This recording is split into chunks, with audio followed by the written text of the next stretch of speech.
All right. Does DBD deserve the labor of love? I don't exactly know how I feel about it. I feel like Behavior have done a lot to improve DBD over the years, right? They really have. But there's just a couple of like situations that like have left a bad taste in my mouth. To be completely honest, the one that I think back to the most is probably Patrick, which I know Patrick doesn't work at Behavior anymore, right? But it just left a sour taste in my mouth. Him, along with the guy who, the developer who would play the pig on stream, they were super condescending to the players. They did not treat us like we were their consumers. They kind of treated us like idiots who didn't know anything about video games or how they should be balanced because they knew the best, right? That left a really sour taste in my mouth. Along with, I heard about, I think it was earlier this year, maybe last year, I don't remember entirely. Somebody could probably remind me. They laid off a bunch of people who worked extremely hard on a lot of the chapters that we love. I think it was the Unknown chapter, actually. They laid a lot of people off, just kind of like out of nowhere. And, you know, I don't like the way they've talked to the community quite a few times at this point. So, do I think they deserve the labor of love? I don't know. But let's see what Ox has to say about it. So the developers of Dead by Daylight made a tweet recently that at first glance should not be very controversial, but that actually has received a significant amount of backlash. If you check the quote retweets, yeah, it's not looking good for Behavior in there. About it. Everyone is roasting them. So they're asking us, the community, to vote for DBD for the Labor of Love Award. This is one of several awards that Steam gives to certain games based on community voting. There's things like Game of the Year, Best Soundtrack, or Labor of Love. Other games that have won this category in the past include Cyberpunk. Cyberpunk deserved it, and so did No Man's Sky. Have already come out, but they continue to get a lot of love in forms of patches, updates, and so on, right? So DBD is asking us to vote. That is another thing. I don't know if Ox is going to talk about it, but you bring up a good point. 95 people got laid off. Holy shit, dude. And not to mention the content creators who left the Fog Whisperer program voluntarily. Yeah, for real. Ox, I didn't know Spooky Loops left, but Ox left, yeah. And I remember that video, bro. That was insane. That was insane that he came out and made that video about leaving the Fog Whisperer program, but that's kind of like the thing, right? They made that whole program to funnel community feedback and advice, suggestions through these bigger streamers that, you know, had the platform, had, you know, thousands of people talking at once. They could funnel the feedback, suggestions, and everything through these content creators into Behavior, and they didn't listen to a fucking thing. 95 people. God damn. For this category. And a lot of people are pointing out the natural contradiction of asking us to vote for Labor of Love when we just received a very buggy patch with a killer that doesn't work half the time. And they just released that Chucky patch. But I do understand this is basically DBD how it's always been, and I'm sure they were this just will be fixed eventually at some point, maybe Felt in cute. years. Completely so destroyed the fun of I don't care about as much. I I wouldn't really, you know, put DBD down just for one patch when we are so used to this. Another thing that people are bringing out, which I think has a lot more weight to it, is the fact that this year Behavior laid off about 100 employees. And I understand the industry is difficult and these things have to happen, but the way it happened, it really wasn't pretty. I knew some of the people that worked in Behavior that were fired, and I think they were phenomenal people doing phenomenal jobs. So I was really, really sad to see that occur. And the statement that Behavior put out, that they took out sometime after, but the internet is forever, this basically... All right, I haven't read this, so I'm going to read it. I'm not going to read it. I'll read it out loud, okay? I didn't want to, but I'm going to. Wow, corporate mumbo jumbo, basically. Just like, hey, we did this really fucked up thing, you know? But here's numbers and, you know, a bunch of weird shit. It's not weird shit. I mean, it's business talk, right? But at the same time, like, you have 60 million players, dude. Okay, so 60 million players, let's assume, because of Game Pass, right? We'll cut that into 1/3, right? So let's do 40. Dead by Daylight's $30, right? Yeah, Dead by Daylight's $30. So $30 times 40 million. Okay, that's 1.2 billion, chat room. Anyway, that's just base game sales, right? Like, and I know there's a whole lot of shit that goes back into, like, refunding the game, paying everybody and shit, but 1.2 billion, the company has to be worth billions, because then you have to factor in all of the DLC, right? They charge, let's average it out, how many fucking, there's 35 chapters, right? So $6. So let's there have been chapters that have cost more. Let's average it out 12. Let's average it out at like $8. Okay, $8. So $8 times there's 33 chapters. Okay. So we got 264. Okay. And then let's multiply that by, let's say, 15 million of the 60 million people bought the game. So, bought those DLCs, right? That's $3,960,000,000, right? But they had to lay off over 100 employees because of competition. What fucking competition? Texas Chainsaw Massacre, the game? All 10 people still playing that? Was corporate speech. It didn't really acknowledge, how difficult and how hurtful it is to fire someone. So I didn't enjoy that, and I think the developers, even though it's not the fault of the devs, that's just the higher ups. That is something that it's kind of rich to ask for a labor of love when a lot of people in the DBD team themselves did not get the love they deserve this year. Yeah. Now that being said, why does it feel like everyone that plays this game, even though there's so many of us that play DBD and love DBD, why does it feel like we don't love it? Why does it feel like we don't want to vote DBD for labor of love, even though we spend so much time on this game, even though that's a good question. Obviously are so invested? That's what I'm going to talk about in this video. So before I talk about the negatives, let me at least acknowledge some good things that have been happening to DBD for the last year or two. For example, the map design has gotten a lot better. They're not perfect, but definitely way better than what we had some time ago. So that is a really positive thing. Thank goodness. The micro balancing decisions that we see on every mid chapter and in some minor hotfix chapters as well have all become a little bit more nuanced, and we see more changes every update. Yeah, we used to have updates that only had like one change for one killer and 2 add-ons and 1 perk change every 3 months. Now we're getting to a point where we're getting used to getting quite a few changes and quality of life upgrades to certain perks and add-ons here and there more often. So that's awesome. I think they'll listen to their consultants a little bit more. And perhaps most importantly, DBD is getting a little bit more ambitious. We now have game modes where you can go on a completely different part of the map, separate from the normal bit, right? We have the 2v8. That's true.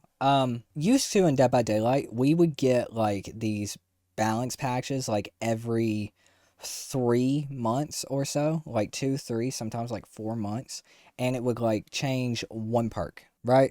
It would change 1 perk. It would mess with a killer just a little bit.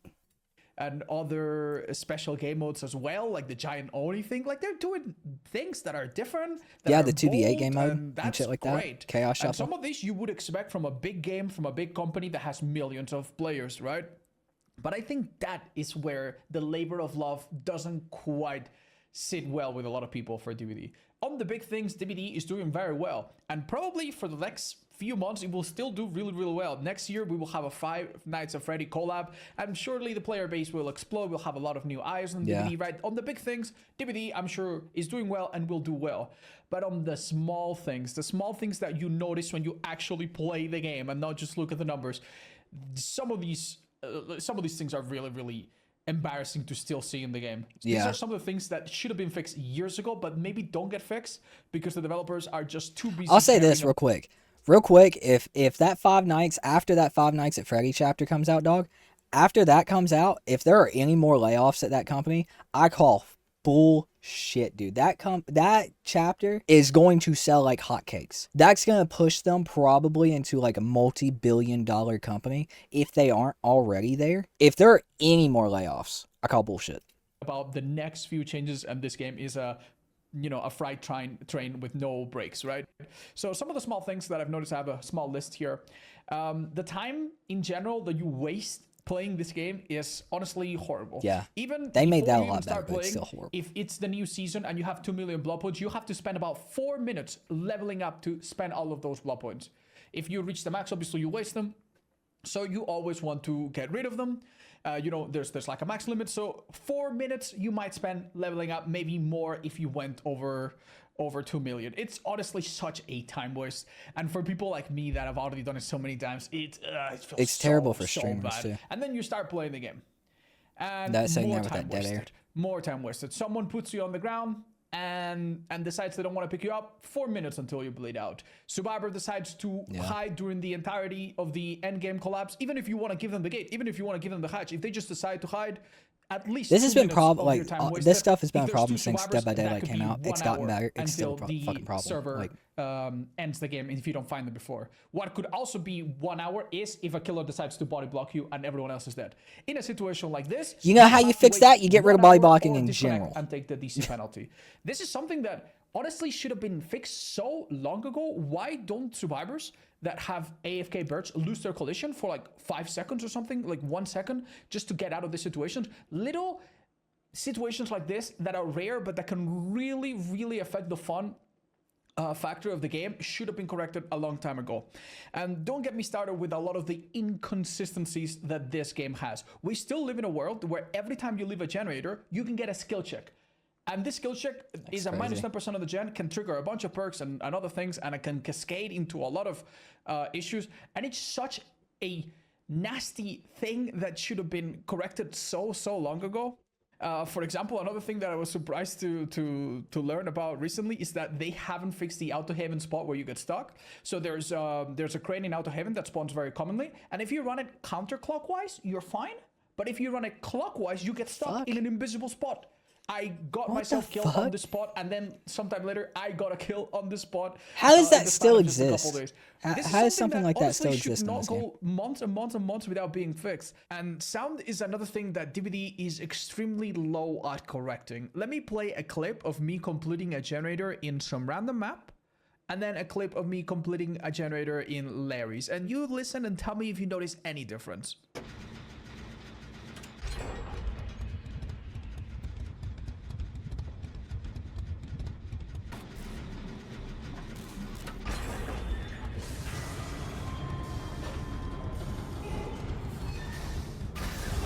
Jesus Christ, yeah. Lord have mercy. Some time ago that they would look into making survivors a bit more equal in terms of sound. And sometime later, they decided that this was a bit difficult, and they told us, yeah, this is taking longer than usual. It's a little bit difficult. We didn't anticipate how complicated this was. But things sometimes just get worse. Sound changes all the time. Scratch marks change all the time. Just a couple days ago, I was playing Spirit, and I was chasing Renato, and I could not hear the survivor. I could not hear his survivor. He's very quiet. Sound has always been trash in Dead by Daylight. And that's the thing, right?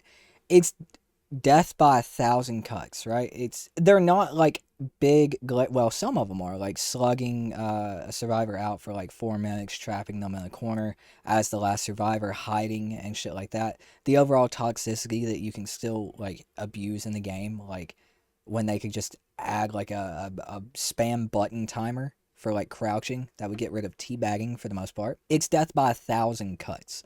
It's all of these little things that add up and like hurt the game overall. It's like 1 or 2 of these things in the game, not a huge fucking deal, right? Like it's not the end of the world, but like all of them together, it becomes a big deal. It becomes a very big deal. It's ridiculous. It's death by 1,000 cuts, bro. Really quiet, and his footsteps with his little sandals were super quiet. Next, I chased Feng Min, who is one of the loudest characters in the game, and I know exactly where she is at any given time. It's so inconsistent. I'm a big sound guy too. It's still really crazy as well. And don't get me started on your eyes. Have you seen how dark this game is? This is my gameplay with filters, right? That I put on for my audience to see the game better and for me to see the game better. If I take them off, these maps are so dark sometimes. And then you go to another map and your eyeballs are burned out. Like you turn up your gamma a little bit just to see, and then you go to like a bright map and it's fucking like... Some of these things that everyday players have to deal with, I think could use a little bit more love, a little bit more attention to these small details. And maybe if we one day heard from the developers that they are more willing to slow down the big production of DLCs and the big production and focus more on these small things that make the game better, and then leave the game in a better spot. I think maybe then people would be more likely to consider nominating DBD for Labor of Love. Because right now, it's, I think, the small things that prevent us from really falling in love with a game that we've played so much. That is the thing right there. The thing. The reason I will not vote for them for the Labor of Love award wouldn't have voted for them. It's over now, but I wouldn't have voted for them. It's the small things. Like Ott said, it's all the small things that add up. It's not really like the major things. It's the small things that have been in the game for like 7 years at this point. Like slugging's been a problem since the game came out. Body blocking's been a problem since the game came out. Hiding as a survivor has been a problem since the game came out. Yeah, they've made it better. They've improved it. It's not as bad as it was. But at the same time, it's these little things that wouldn't take much to fix that are still there for some fucking reason, right? And it's the thing of they put so much focus and effort into their DLC. There's a new DLC coming out every 3 months, a major chapter every 3 months, and every half of that. Sorry, I was gonna say every half month. Half of that time we get a mid chapter, which is usually a survivor. Sometimes, not usually, we get survivors. I don't know if we've gotten a killer for the mid chapter, but we do get these big balance patches and shit. But like they are so focused on pumping out a new chapter every 3 months that this shit doesn't get worked on. They're so focused on that. If they would just take a break from the 3 month turnaround for new chapters and they would do it like every 6 months, they would have so much more time to actually work on the game and improve it. There's only so much you can prove Dead by Daylight because it was built on spaghetti code and they've said that themselves, so there's only so much you can do to it to fix it. But like what's within their grasp, they would have more time to work on if they'd stop worrying about profits and pushing out DLC, because they work on these DLCs like a year in advance if I remember correctly. So like they are always working on something new, and I know it's different for the most part. Different like developers, like not all the same people are working on all of that. There's people working on like the balancing and shit, and then there's people working on the new chapters and everything else. But there is some collide there, and if they would take most of their effort off of, let's be fucking real, making more money, and they would put that focus into improving their game, like I said, I think they would deserve the labor of love title, because as it is right now, the only thing that's a labor of love for them is making new DLC and making money. I love Dead by Daylight. It is a horror hall of fame. It's the only place where you can play a lot of these classic horror characters, and I love it for that. But the devs have repeatedly shown to be conceited, in my opinion. Holier than thou, I know better than you. And they also have shown, just from a track record, that they are more worried about pushing out new DLC and making more money than actually improving the little things that hold the game back. And yeah, yeah, dude, those 95 people would love to be working on bug fixes and quality of life stuff. That's for damn sure behavior. So yeah, I don't know. They don't deserve the labor of love, in my opinion. I feel like they are definitely closer this year than they have ever been. Actually, no, they were probably closer last year than they had ever been, and really took a fucking nosedive with laying off those people this year. But hopefully next year, maybe. But I don't see it if they don't push back the way that they operate when it comes to chapters. If they keep pushing a chapter out every 3 months, they're eventually going to run out of licenses. And that's going to, if they don't put their focus and effort into improving the game when they run out of licensed chapters, it's going to kill it at that point.